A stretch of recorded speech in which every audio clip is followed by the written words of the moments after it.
often share with people, like when I quit architecture, so I studied architecture for 9 years and I only worked for a couple of years. And when I quit, it was like I started looking around for jobs and it was like, oh, I want that job and I want that job and I want that job and I want that job. And I wanted 5 different jobs. And it's kind of like, oh, that's not going to work, because when you take a job, you do one thing. Yeah. But it's kind of, I think I'm well suited to what it takes in business, and particularly running my own business, because I actually don't want to scale beyond me anyway. But it's like, I was talking to someone about what my best achievement for this year was. And for me, my focus has been around creating YouTube videos. Right. And it was kind of like, well, at one level, it's been my biggest failure because I haven't got the results I want. But when we looked at the other side of it, of what I'd learned along the way, I've learned to speak on camera. I've learned about SEO. I've learned about scripting. I've learned about video production. It's like I've learned how to edit. I've learned new software to edit. It's kind of like there's this list this long of what I've learned from the year. Yeah. And even though I haven't got the result, that's actually my biggest achievement of the year, is all that stuff I learned and the development of being able to do that. Yeah. And that's kind of what it is, I think. It's like, if you're not willing to learn across quite a wide spectrum, particularly when you're the whole business. So I've got a friend who's, she's in her 60s, and all her sisters and that are retiring, and she's still learning and growing and running podcasts and webinars and writing books. And they're like, what are you doing? When are you going to stop all that? And it's like, I'm not stopping. This is my life. I love this. I'm still learning. And it's kind of, that's what's driving her forward. Yeah. So it's a very different mindset compared to, I don't know, I guess the stereotype in a job is you turn up and switch your brain off because you've done it all before and you just want to get through the day. That's a pretty sad experience. But if you read the engagement figures, a lot of people are probably not far from that. But when you're in your business and you're responsible for everything, and plus you get a choice and have some sense of control about, I'm going to work on this project. And it does force you to learn all those skills. So it's kind of like Gavin Sequeira, master skill maker. It's like, how many different skills have you learned to run in your business? Oh, incredible. It's phenomenal. Incredible. Well, I like when you said, you're perfectly suited for it, Geoff, because you wanted 5 different jobs, but in the traditional world, you couldn't do it. But in the business world, you can have 5 different projects, 5 different ideas operating all at the same time. Because guess what? You're the CEO, you're the lead, you're the guy who makes the decisions. You can decide how and when these things fit together.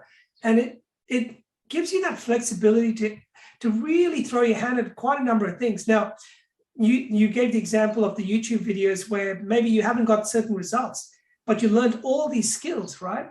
And if you had to go and get someone to teach you that over a 6-week period or 12, you probably spend a few $1,000s.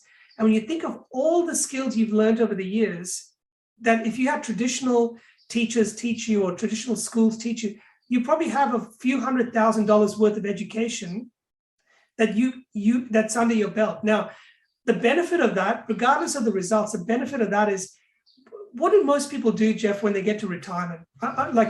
The reason I bring this up, so now we're fast forwarding, okay? Like after your working career, most people retire, let's say between 65 and 70, or maybe even the early 70s. And they wait their whole life to get to this point, right? It's like, I cannot wait to put my feet up and retire. Now, I've spoken to people who've retired. My parents are classic examples. They're retired. One of my parents is bored.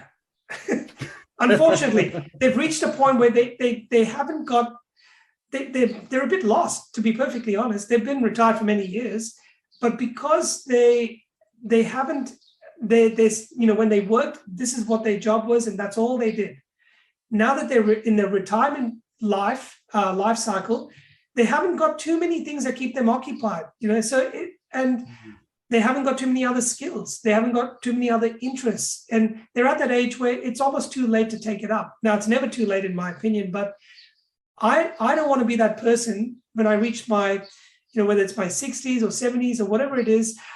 I want to have all the options open to me. And quite frankly, I don't think I'll ever retire, because I don't even know if I agree with the word retire. What am I retiring from? If you enjoy what you do it for as long as you can. A bird doesn't stop flying, until it can't. A bee doesn't stop pollinating till it can't. Why would I stop doing something if I didn't have to? Because it almost isn't work if you enjoy it. Does that make sense? Yeah, I think that's the choice, isn't it? It's like Yeah. that we actually get a choice over what we do. Yeah. So I'm going to choose. So it's similar for me. It's like, as long as I'm learning and creating, I'm happy. Yeah. That's it. And as long as I can find a way to get paid to learn and create, I'm even more happy, right? That's a benefit, isn't it? I'm not actually going to stop doing that. The only thing I'd stop is I'd get to a point where I don't need the clients anymore. Yeah. And I'm kind of semi-retired as it is, because I have a handful of small clients. I don't take on too many, because I'm already half doing most of what I want to do anyway, which is create and write and explore and share ideas. So I'm in my element.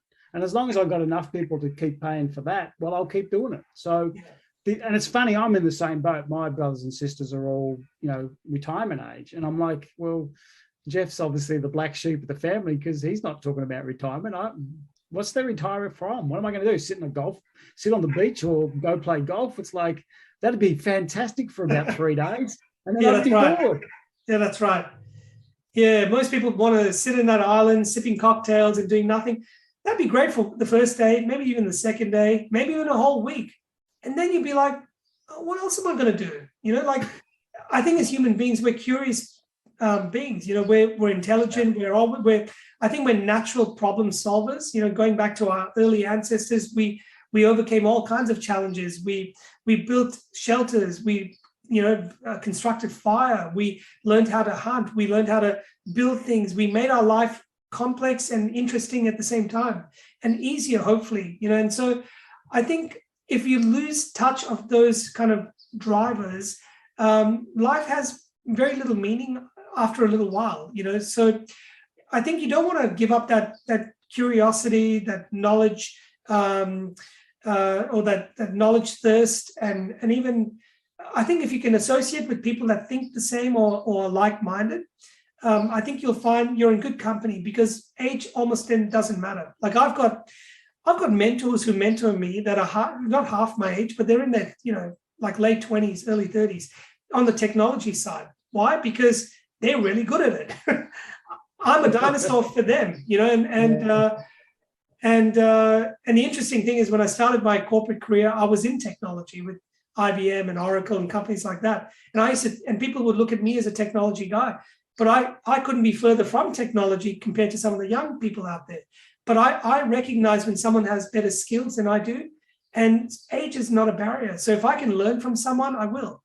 And I'm happy to. And so I think that's a really good point, because age is like a useful reference point, but it's kind of like, I wouldn't want to be defined by it. I wouldn't want to there's a point where some days I need to acknowledge I'm older than I used to be, but it's not also, that's not the excuse. Yeah. So it's like, if I'm feeling tired and worn out, well, I can still go for a bike ride. It just won't be as long as I was going to do. It might not be as long or as hard as I used to do. But other days it will be. And I think that's kind of the other side of it. One of the things I'm into is around my health, and I've had gut issues and that, and I'm very much around exploring fasting. From what I've read and explored and talked to, fasting is probably one of the healthiest things you can do for your body, because it gives it a full reset. And the challenge with fasting is not that you won't feel hungry. We all feel hungry at different times, but you actually learn that hunger comes and goes. Yeah. And I think this is kind of the reference point around being in business and learning, that it's like, there's going to be days where it's fantastic. There's going to be days where it's hard and all the rest of it. But that's kind of life, right? Yeah. But it's also the attitude we bring to it, is that we know we don't normally have to hang in there for too long before our minds are going to shift, and what was terrible yesterday is actually really good today. It's kind of that silliness around it, but that's the reality of how we think and operate in the world. Yeah. It's a nice philosophy to have. It's kind of like Melbourne's weather. It's like, if you don't like the weather, just wait 5 minutes. It's kind of the same with our brains half the time. If you don't like what you're thinking, just wait 5 minutes and you'll have forgotten about that, and you'll be on the next thing. And I think that's part of that where are we putting our attention and what are we learning and what are we growing and what are we building? It's kind of those personal skills are so crucial along the way to keep us on track, because there is no map of where am I going apart from the one that I made up myself. Yeah. And life doesn't always look like the map. Usually No, it doesn't. It doesn't. It's kind of like, oh, I'm trying to make it look like that, but it's looking like this over here at the moment. It's kind of when I cook, it's like the recipe looks like that and my food looks like that. It's like, oh, how did that happen? But that's part of the game, right? You have a crack at something and sometimes it looks right and sometimes it doesn't, and you just got to keep working at it. Well, you said it really well. Life's full of challenges and a lot of unknowns, and like the Melbourne weather, you just wait 5 minutes and it's going to change. So as long as you're not too hung up on things the way they are today, because they can change, and if they're not changing fast enough, well, you can change it. You seek a different outcome or you seek a different path. You don't have to go down the same path all the time. If it's not working out for you, whether it's in your job, even in your business, if you're in a business, and you're not really enjoying it, you got to ask yourself, well, why is that the case? Is it the business? Is it me? Is it the environment? Is it the way it's structured? Have something changed and I'm not aware of it anymore? I mean, don't keep going down the same path or doing the same thing expecting a different result. I think it was Einstein who said that it was the definition of insanity, right? So, I think life will never give you a challenge that you're not equipped for. And I think I heard that from Jim Rohn. He had a famous quote where he said, "Don't wish life was easier, wish you were better." So when things get tough, rather than complaining and saying, "Oh, poor me," and it's the government and it's my work and it's my family and it's what am I missing here? How do I get better? How do I overcome the challenge or this? How do I find a solution to this problem? And just get better skilled, get better knowledge in your head, talk to smarter people, figure out a path, almost become like water when it flows. If you put a rock in front of it, it'll flow around it. It'll flow above it. It'll never stop, and it'll work its way through. And so you just got to find a way to navigate your way through life's challenges. And I think you summed it up really well, but I thought I'd just throw in that little analogy. Oh, I love the water one. I think that's beautiful. Yeah. Too often we're the rock, not the water. So maybe that's the line: be the water, not the rock. Be the water, not the rock. Yeah. There's plenty of rocks. There's plenty of rocks in life. You don't want to be another rock. You just be the water. That's it. Yeah.